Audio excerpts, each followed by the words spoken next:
తిరుపతిలో స్వామి దర్శనం, లడ్డూ ప్రసాదం తర్వాత అంత ప్రాచుర్యం పొందింది అన్నప్రసాదం. భక్తులు ఈ ప్రసాదాన్ని భక్తి శ్రద్ధలతో స్వీకరిస్తారు.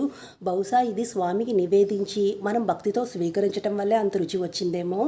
ఎందుకనో స్వామి మమ్మల్ని 4-5 సంవత్సరాల నుంచి పిలవలేదండి, రాలేకపోయాము. అంతకుముందు మేము ప్రతి సంవత్సరం ఇక్కడికి వచ్చేవాళ్ళమి. అయినప్పటికీ కూడా నాకు ఈ ప్రసాదం తినే అదృష్టం 10 ఇయర్స్ తర్వాత కలిగింది. నిజం చెప్పాలి అంటే కనుక అప్పట్లో ఆ అవసరం రాలేదు. ఎందుకు అంటే కనుక అప్పట్లో ఎక్కడ పడితే అక్కడ మనకి సాంబార్ రైస్ దద్దోజనం పిలిచి మరీ ఇచ్చేవారు. అమ్మ తినండమ్మా, ఆకలితో ఉండకండమ్మా అని. అందుకనే ఇన్ని సంవత్సరాల తర్వాత నాకు ఇది తినే అదృష్టం వచ్చిందండి. ఇంకా ఇక్కడ వడ్డించే పదార్థాల గురించి ఎంత చెప్పినా తక్కువే. అన్నీ ఒకదానికి మించి ఒకటి ఉన్నాయి. సాంబారు అండ్ కుర్మా, ఇంకా పచ్చడి చాలా బాగున్నాయండి. మనం ఇంట్లో గడ్డ పెరుగు వేసుకొని తిన్నప్పుడు కూడా అంత రుచిగా అనిపించదు. వీళ్ళు పోసిన మధ్యకి అయితే కనుక అంత అద్భుతంగా ఉంది. వెయిటింగ్ అయితే ఎక్కువ సమయం అయితే పట్టలేదండి. చాలా ఫాస్ట్గానే భోజనం ప్రదేశానికి వెళ్ళిపోయి